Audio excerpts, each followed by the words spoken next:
Sous les néons vacillants du marais, le bar pulsait au rythme du jazz, ses notes langoureuses masquant à peine une tension naissante. Les murs, ornés de miroirs et de photos sépia, reflétaient l'âme bohème de Paris, mais ce soir, l'air était lourd, comme chargé d'un orage imminent. Les clients, verre à la main, riaient, ignorant l'ombre qui planait. Au coin du comptoir, Snoop Dogg, silhouette énigmatique drapée d'un manteau de cuir noir, sirotait un whisky, ses yeux scrutant la salle. Il n'était qu'un voyageur, cherchant l'éclat de la ville lumière. Mais Paris, cruel, avait d'autres plans. Un cri rauque déchira l'harmonie. Victor, colosse arrogant, sa voix gorgée de mépris, dominait la foule, son rire tonnant comme un glas. Il fixait Lucas, un jeune homme d'Amo, seul avec son verre, vulnérable. « Les Noirs comme toi n'ont rien à faire ici », rugit-il, ses mots racistes lacérant l'air, un défi à l'âme de Paris. La salle, figée, retint son souffle. Les verres tintèrent, les regards fuirent. Une serveuse, Marie, serra son plateau, ses lèvres tremblantes. Le jazz s'éteignit, remplacé par un silence oppressant. Snoop, immobile, sentit une colère ancienne monter, un écho de sa propre lutte. Quelque chose de grand allait se jouer, et le Marais ne serait plus jamais le même. Sous les néons du bar du Marais, où le jazz s'était éteint, remplacé par un silence oppressant, une ombre maléfique s'étendait, plus sombre que la nuit parisienne. Les murs, tapissés de miroirs et de souvenirs sépia, semblaient les trembler sous le poids d'une menace imminente. Les verres, abandonnés sur les tables, reflétèrent la lueur vacillante des lampes, comme des témoins muets d'un drame en gestation. Lucas, jeune homme à la peau sombre, était assis seul, son verre à moitié vide, ses épaules voûtées sous le regard perçant de Victor, surnommé le taureau par ceux qui craignaient son courroux. « Les Noirs comme toi polluent Paris », rugit-il, sa voix rauque lacérant l'âme du bar, ses mots racistes crachés comme un venin. Il renversa le verre de Lucas d'un revers de main, le liquide éclaboussant les pavés usés du sol. La foule, figée, retint son souffle. Une serveuse, Marie, serra son plateau jusqu'à en blanchir les jointures, tandis qu'un musicien, Étienne, laissa son saxophone pendre, ses doigts crispés. Au comptoir, Snoop Dogg, silhouette énigmatique, observait, ses yeux plissés captant chaque détail de cette tyrannie. Victor, 35 ans, n'était pas un simple client. Il était une tempête, un colosse de muscles et d'arrogance qui régnait sur le Marais comme un seigneur déchu. Autrefois videur dans des clubs huppés du quartier, il avait été chassé pour sa brutalité, son tempérament explosif le rendant indésirable même parmi les plus durs. Désormais, il hantait les bars, son blouson de cuir noir orné d'un taureau brodé scintillant sous les néons. Il ne se contentait pas d'intimider, il brisait les esprits. Les clients, des artistes aux étudiants, payaient son silence par des verres ou de l'argent, terrifiés par ses poings et ses insultes racistes. La semaine précédente, il avait fracassé la guitare d'un musicien sénégalais, riant alors que les cordes se brisaient, criant « Les Damao n'ont pas de musique à offrir !» Ce racisme, jeté avec un rictus cruel, était son arme, transformant le bar, jadis havre de liberté, en une arène de peur. Chaque mouvement de Victor était un spectacle de domination. Il bousculait les tables, renversait les chaises, son rire tonnant comme un défi à quiconque oserait le regarder. Il collectionnait ses trophées, un carnet élimé glissé dans sa poche, où il notait les noms de ses victimes, serveurs, artistes, passants, marqués comme des proies. Lucas, avec son calme fragile, était une cible parfaite. « Regarde ce Dagen, tout seul, pathétique », siffla Victor, arrachant un grognement à ses acolytes, un trio de brutes riant à ses côtés. Il s'approcha, son souffle lourd frôlant le visage de Lucas, et murmura « Si tu ne payes pas, je brise plus que ton verre. » La menace, froide et précise, fit frissonner la salle. Lucas, les poings serrés, garda les yeux baissés, son cœur battant sous l'humiliation. Dans la culture française, où les bars du Marais sont des temples de diversité et de création, l'attitude de Victor était un sacrilège. Insulter la couleur de peau, profaner la liberté d'un lieu où les âmes se rencontrent, était une trahison de l'esprit parisien. Pourtant, Victor prospérait sur cette peur, son pouvoir grandissant à chaque silence, à chaque regard détourné. Il avait forcé un peintre à brûler ses esquisses devant des touristes, riant alors que les flammes dansaient. Il avait tagué des insultes racistes sur la vitrine d'un café tenu par une famille maghrébine, les poussant à fuir. Chaque acte était une leçon. Personne, surtout pas les minorités, n'échappait à son joug. Lucas, par son refus muet de plier, devenait un défi, un affront à son règne. Mais ce soir, quelque chose changea. En renversant le verre, En crachant ses insultes, Victor alluma une étincelle dans la foule. Marie, la serveuse, murmura « C'est trop ». Étienne, le musicien, sentit une note de révolte vibrer dans sa poitrine. La tension, comme une corde prête à rompre, frémissait. Au comptoir, Snoop Dogg, immobile, serrait son verre, ses jointures blanchissant. Une tempête se préparait, et Victor, aveuglé par son arrogance, ne voyait pas l'homme qui allait briser son empire. Qui oserait défier le taureau?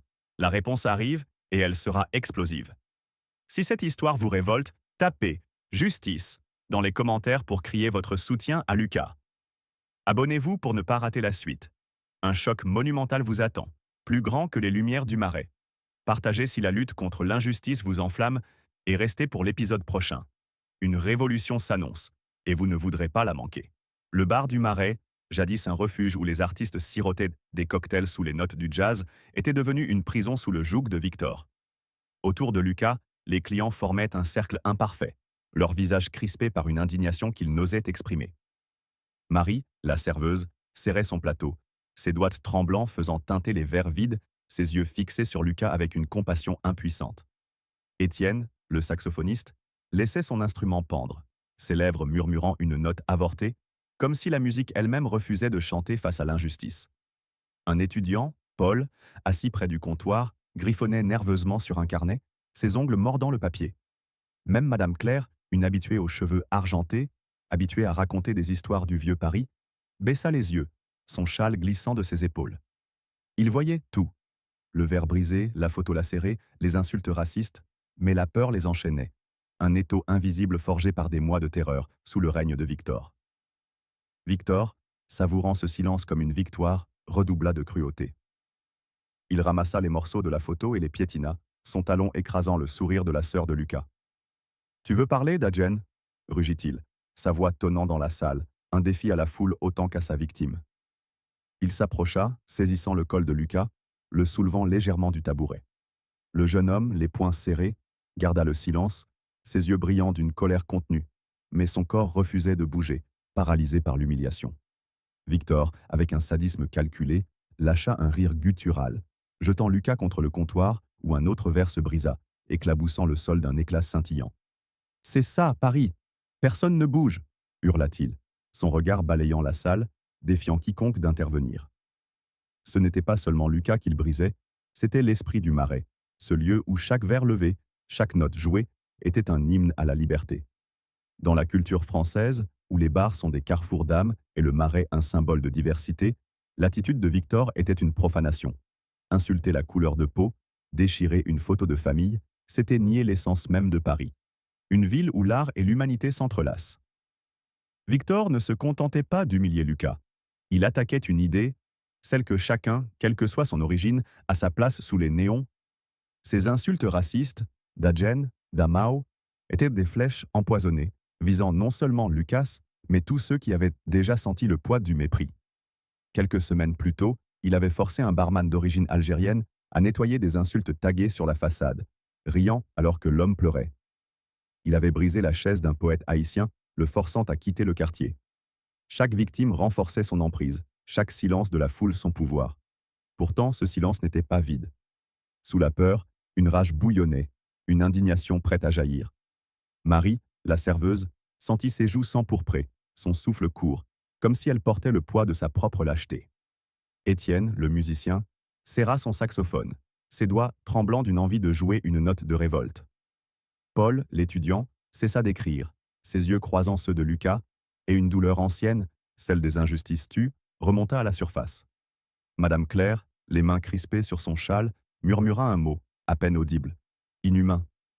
Ils étaient nombreux, ces témoins, chacun avec une histoire, une blessure, un rêve étouffé par la peur.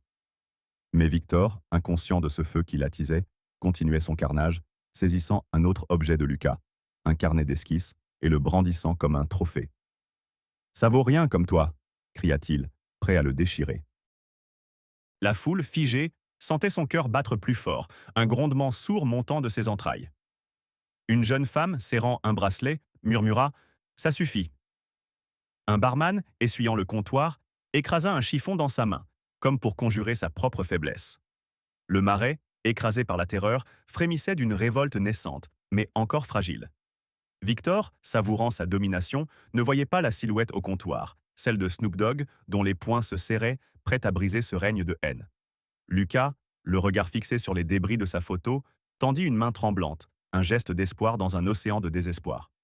Dans ce silence assourdissant, quelque chose se brisait, non pas l'âme du bar, mais ses chaînes. Sous les néons tremblants du bar du Marais, où les échos d'un jazz éteint laissaient en place à un silence oppressant, l'air vibrait d'une menace sourde, comme si Paris elle-même frémissait face à l'injustice. Les pavés du sol, luisants d'humidité, portèrent les stigmates d'un outrage. Des éclats de verre brisés, vestiges du verre de Lucas, jeune homme à la peau sombre, gisaient éparpillés, mêlés aux lambeaux d'une photo de sa sœur, déchirée par Victor, surnommé le Taureau. Les Noirs comme toi polluent à Paris, avait-il rugi, sa voix rauque lacérant l'âme du bar, ses insultes racistes résonnant comme un défi à l'esprit de la ville.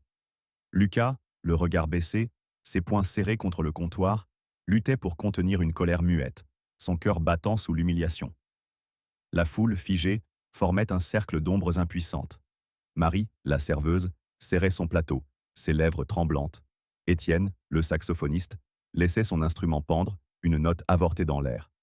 Madame Claire, l'habituée, murmurait une prière, son châle glissant. Le Marais, sanctuaire de diversité, suffoquait sous la tyrannie de cet homme, son esprit brisé par chaque mot, chaque geste. Mais dans l'ombre du comptoir, sous l'éclat vacillant d'une lampe, une présence nouvelle émergea, discrète mais implacable. Snoop Dogg, voyageur anonyme à Paris, se tenait là, sa silhouette élancée drapée dans un manteau de cuir noir, une casquette enfoncée sur ses yeux sombres. Il n'était pas venu chercher la gloire, ni même l'attention. Il était là par hasard, attiré par l'éclat du Marais, par l'odeur du whisky et des conversations flottant dans l'air.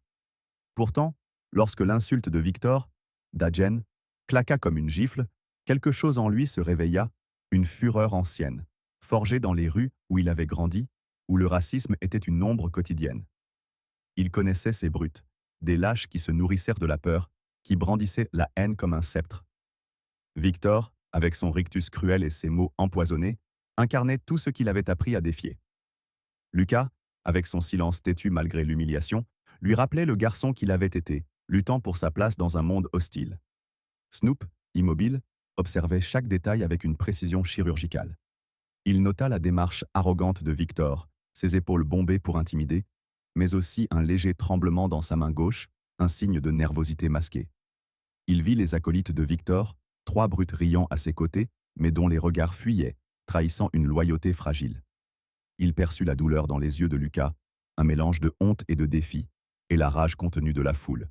Marie, Étienne, Madame Claire, qui, malgré leur peur, semblaient attendre un signe, une étincelle. Lorsque Victor, avec un rire guttural, saisit le carnet d'esquisses de Lucas et le brandit, menaçant de le déchirer, Snoop sentit une chaleur monter en lui. « Regarde ce dameau, qui croit savoir dessiner !» rugit Victor, arrachant une page où un croquis de la scène scintillait sous un ciel étoilé. Le papier flotta, un affront de plus, et Lucas, malgré la peur, tendit une main tremblante pour le récupérer, arrachant un ricanement à Victor. Snoop posa son verre de whisky sur le comptoir, le claquement sec résonnant comme un avertissement. Il ôta sa casquette, révélant un visage marqué par les années, mais où brillait une détermination froide. Ses lunettes glissèrent dans sa poche, et ses yeux, perçants comme des lames, se fixèrent sur Victor. Chaque pas qu'il fit vers la scène claqua sur les pavés, un rythme lourd, presque funèbre, qui fit frissonner la foule. Marie releva les yeux, son plateau tremblant dans ses mains. Étienne, le musicien, sentit une note vibrer dans son esprit, comme si le jazz reprenait vie. Madame Claire, serrant son châle, murmura « Quelqu'un ?» Enfin. Personne ne savait qui était cet étranger, mais son aura imposait le silence. Un silence chargé, électrique, où l'espoir d'une justice semblait possible. Une jeune femme, tenant un bracelet, murmura « C'est lui ». Un barman, essuyant le comptoir, figea son geste, le souffle court. Victor, inconscient du danger, savourait encore son triomphe. Il arracha une autre page du carnet, la froissant avec un rictus. « Tu croyais m'arrêter, gamin ?» ricana-t-il, sa voix tonnant dans la salle. Puis, sentant un changement dans l'air, il se tourna, croisant le regard de Snoop. Son sourire narquois vacilla, mais il le masqua d'un grognement. « Et toi, t'es qui ?» lança-t-il, sa voix moins assurée. Il s'avança, bombant le torse, son blouson de cuir grinçant sous la tension. Un autre Dajen qui veut jouer les héros? L'insulte raciste, crachée avec mépris, fit frémir la foule, un murmure d'indignation parcourant les tables. Snoop resta immobile, ses yeux rivés sur Victor, lisant chaque tic nerveux, chaque souffle haché. Il remarqua la main tremblante du taureau, le léger recul de ses acolytes, signe d'une assurance fissurée. Ce détail, infime, était une clé, et Snoop savait l'utiliser. « Retourne d'où tu viens, l'Américain » rugit Victor, cherchant à rallumer la peur dans les cœurs des spectateurs. « Le Marais, c'est pas pour les gens comme toi. » Ces mots, chargés de haine, étaient une insulte non seulement à Snoop, mais à Lucas, à tous ceux que Victor avait écrasés. Dans la culture française, où les bars du Marais sont des carrefours de diversité, cet outrage raciste était un blasphème contre l'âme de Paris. Marie, les joues empourprées, serra son plateau plus fort, un éclat de révolte dans ses yeux.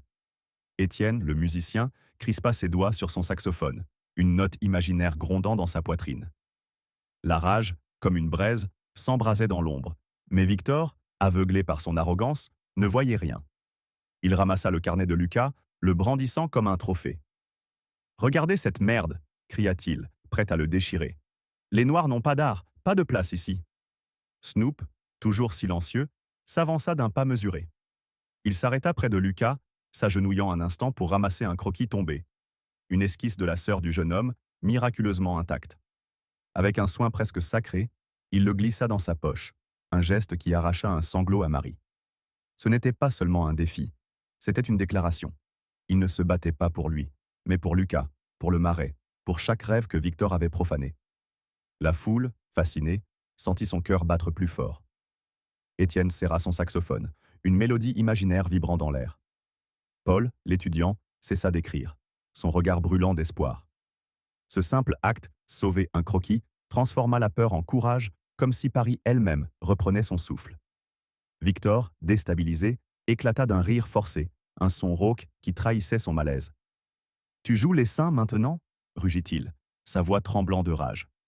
Il s'élança, feignant une attaque, mais Snoop ne bougea pas. Le taureau recula, puis se mit à tourner autour de lui, comme un prédateur cherchant une faille.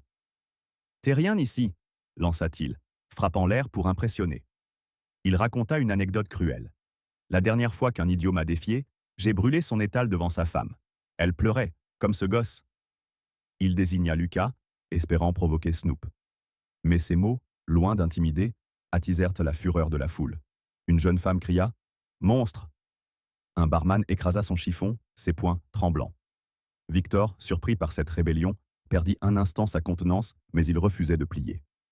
Snoop, statue de silence, analysait chaque mouvement.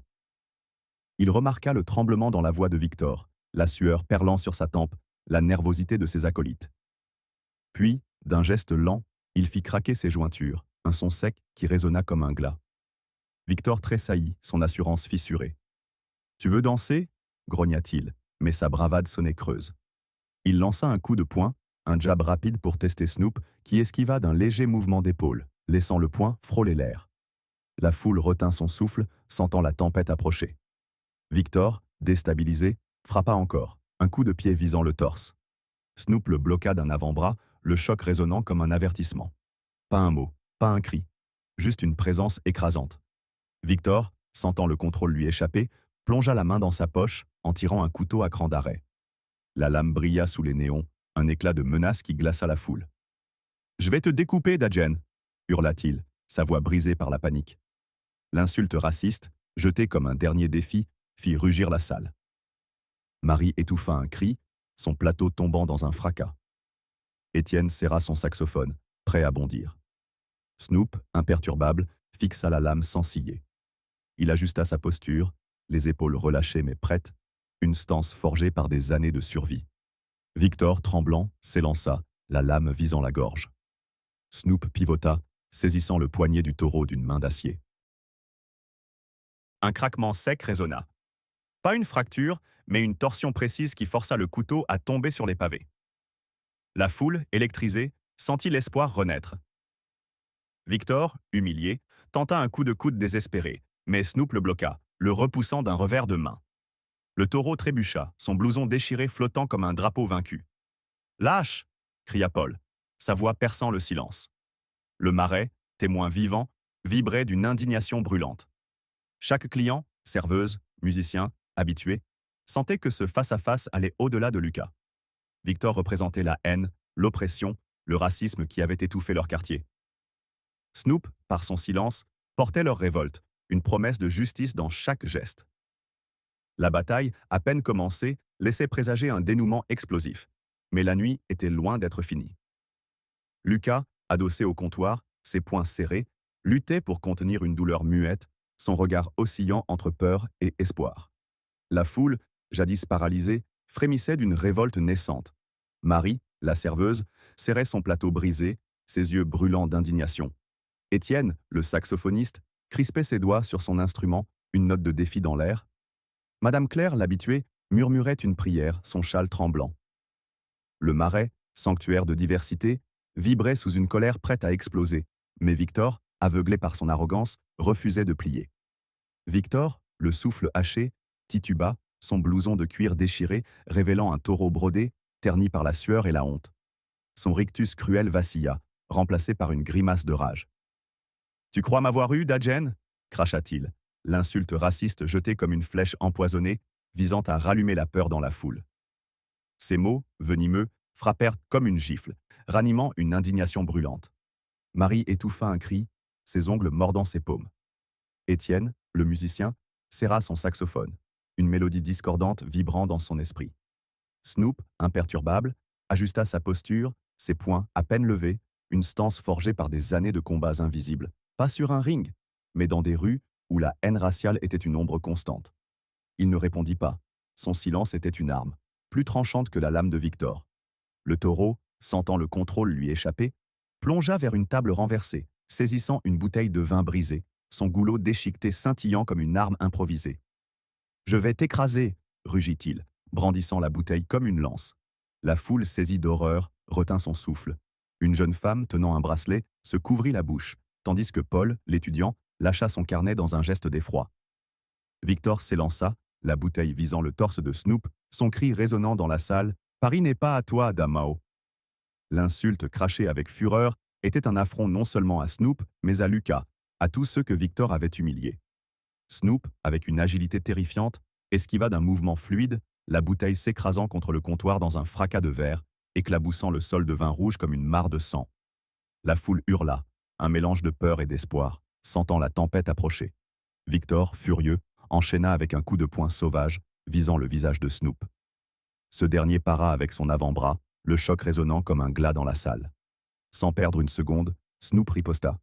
Un direct du droit, rapide comme l'éclair, s'écrasa contre les côtes du taureau. Un grognement rauque échappa à Victor, son corps vacillant, son blouson flottant comme un étendard vaincu. Mais il refusait de tomber. Avec un rugissement, il saisit une chaise renversée, la brandissant au-dessus de sa tête. « Je vais tous vous détruire » cria-t-il, sa voix brisée par la panique. Il abattit la chaise vers Snoop, qui esquiva d'un pas latéral, le bois s'écrasant sur une table dans un craquement assourdissant, envoyant des éclats voler à travers la salle. Une adolescente cria, se couvrant les yeux, tandis que le barman, derrière le comptoir, plongea pour se protéger. La foule, galvanisée, explosa. « Arrêtez-le » hurla Marie, son plateau tombant dans un fracas. Madame Claire, les joues empourprées, frappa le sol de sa canne, criant « Pour Lucas !» Paul, l'étudiant, serra les poings, sa voix tremblante. « C'est assez !» Le marais, ce temple de liberté, renaissait dans un cri collectif, un refus de plier face à l'oppression raciste. Chaque mouvement de Snoop semblait porter la douleur de Lucas, la rage des esquisses déchirées, l'espoir d'une communauté étouffée.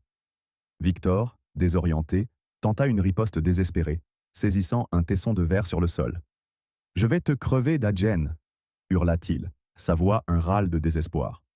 La foule rugit d'indignation, un tel acte était une insulte à toute humanité. « Lâche !»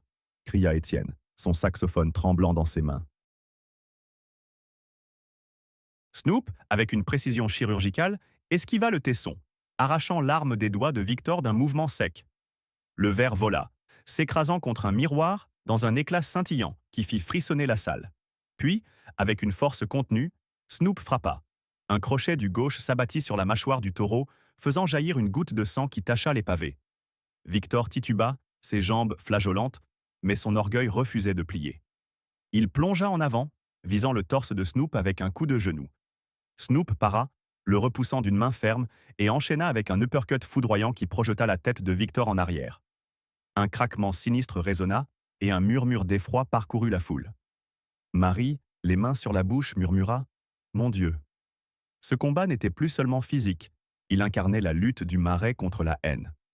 Dans la culture française, où les bars sont des carrefours d'âmes et le Marais, un symbole de diversité, Victor représentait une profanation, non seulement par ses actes, mais par son racisme qui niait l'humanité de ceux qui l'écrasaient. Snoop, par sa présence, rendait au bar son souffle. Chaque coup portait une promesse, celle d'un Paris où les esquisses de Lucas pourraient moins briller, où les notes d'Étienne résonneraient au libre. Victor, à bout, tenta un dernier sursaut. Il arracha un médaillon pendu à son cou, un vestige de son passé de videur, et le lança vers Snoop comme une provocation. « Prends ça, minable !» rugit-il. Snoop attrapa l'objet au vol, le serra dans son poing, et le glissa dans sa poche avec le croquis de Lucas. Un geste de mépris silencieux qui fit bouillir la foule. Une jeune femme cria « Rends-lui sa honte !» Paul, l'étudiant, griffonna l'instant sur son carnet, comme pour graver cette révolte. Victor, acculé, s'élança à nouveau, saisissant une bouteille intacte près du comptoir. « Je vais tous vous faire payer !» hurla-t-il, sa voix tremblant de désespoir. Il visa Snoop, mais ce dernier pivota, saisissant le poignet du taureau et le tordant jusqu'à ce que la bouteille tombe. Puis, avec une force mesurée, Snoop le plaqua contre le comptoir, le bois grinçant sous la pression.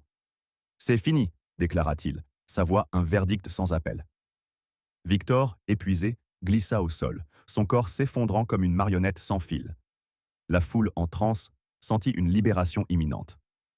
Marie, les larmes aux joues, ramassa un éclat de verre, comme pour conjurer le passé. Étienne joua une note douce sur son saxophone, un requiem pour la peur disparue. Snoop, immobile, observa la transformation. Il n'avait pas seulement vaincu un homme, il avait brisé une chaîne, rallumé une flamme. Le Marais, sous les néons désormais stables, respirait à nouveau, prêt à écrire une nouvelle page de son histoire.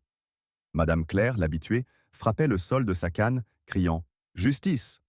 Le Marais, sanctuaire de diversité, renaissait sous les cendres de la haine. Mais la chute de Victor, bien que proche, n'était pas encore complète. Victor, le souffle court, griffait le bois du comptoir, son blouson de cuir en lambeaux révélant un taureau brodé, désormais souillé de sueur et de honte. Son rictus cruel s'était effacé, remplacé par une grimace de désespoir. « Tu crois m'avoir brisé, Dadjen ?» siffla-t-il, l'insulte raciste crachée comme un dernier sursaut, un défi pathétique à l'homme qui l'avait humilié. Ces mots, faibles mais venimeux, firent d'elle frémir la foule, rallumant une colère à peine apaisée. Marie, les poings serrés, cria « Tais-toi !» Étienne, le musicien, gratta une note stridente sur son saxophone, comme un cri de guerre. Snoop, imperturbable, relâcha lentement Victor, le laissant s'effondrer à terre, ses jambes flageolantes trahissant sa défaite. Il ne répondit pas.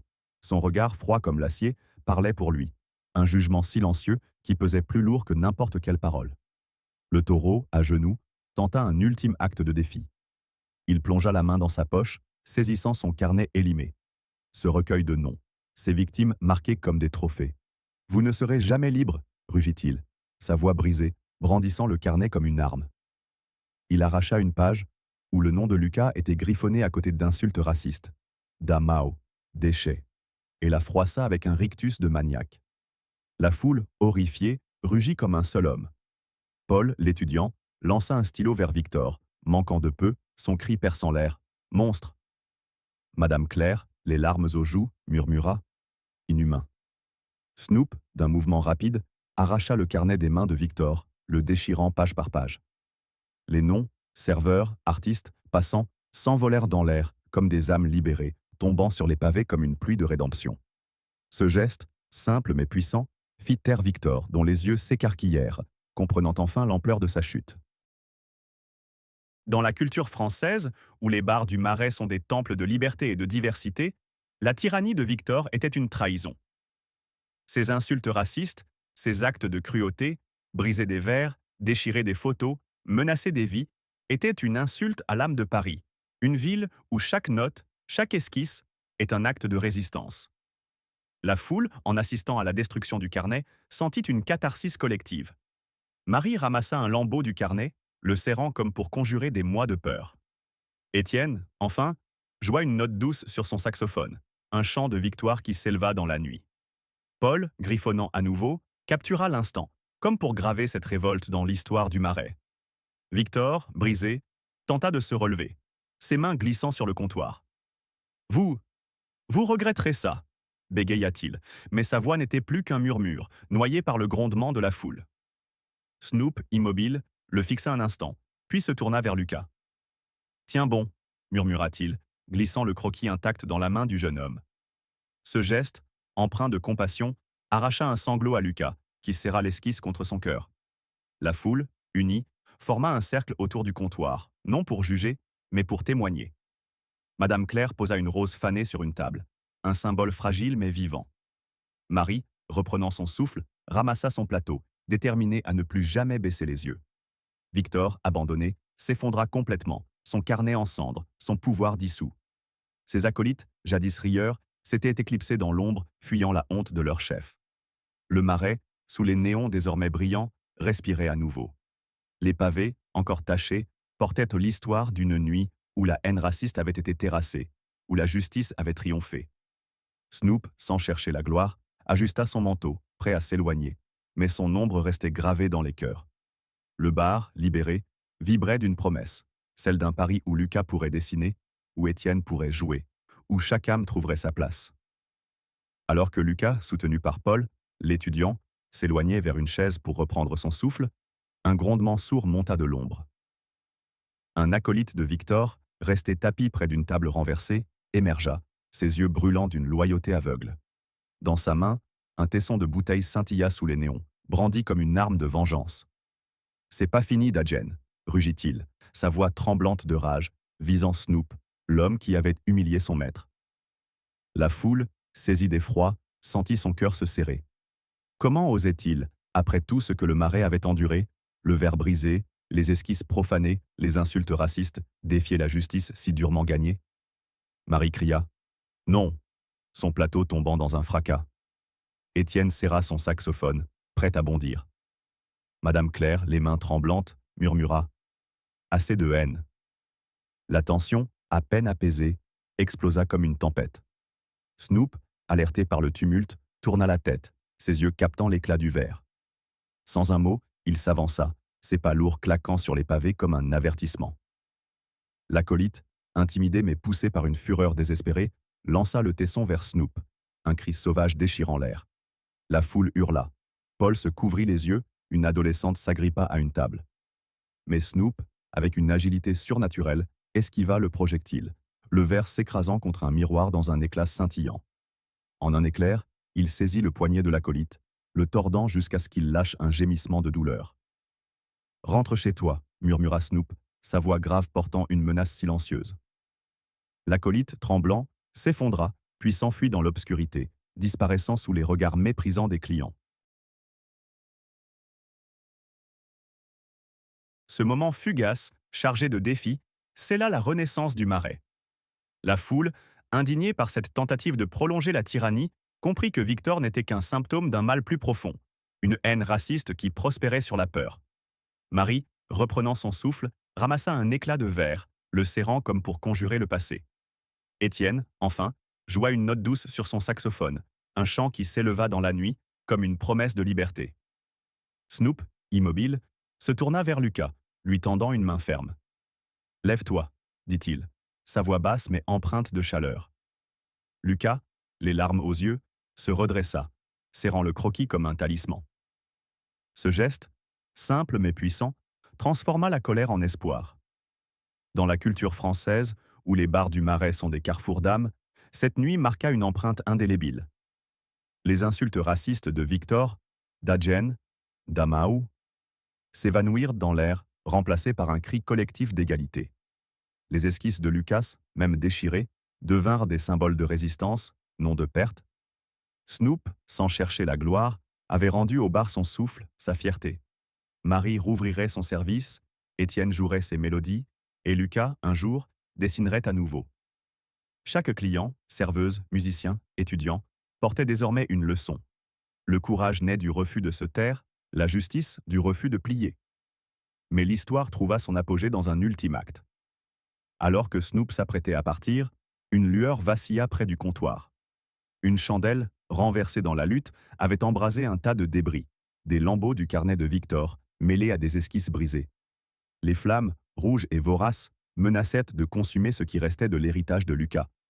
La foule, horrifiée, sentit son cœur s'arrêter. « Non !» cria Marie, courant vers le feu. Snoop, plus rapide, plongea à travers la fumée, arrachant une couverture pour étouffer les flammes. Ses mains, marquées par le combat, saisirent une dernière esquisse intacte, un dessin de Paris sous un ciel étoilé. Les flammes s'éteignirent, laissant un silence sacré. Marie, les larmes aux joues, murmura « Merci ». Le marais, sous les étoiles désormais visibles, respirait librement. Les pavés, lavés par une pluie fine, portèrent une promesse, celle d'un quartier où chaque note, chaque dessin, serait un acte de défi. Snoop, ajustant son manteau, s'éloigna dans la nuit, son ombre gravée dans les mémoires. Le bar, vibrant d'une énergie nouvelle, devint un phare, un lieu où la haine avait été vaincue, où le courage avait triomphé,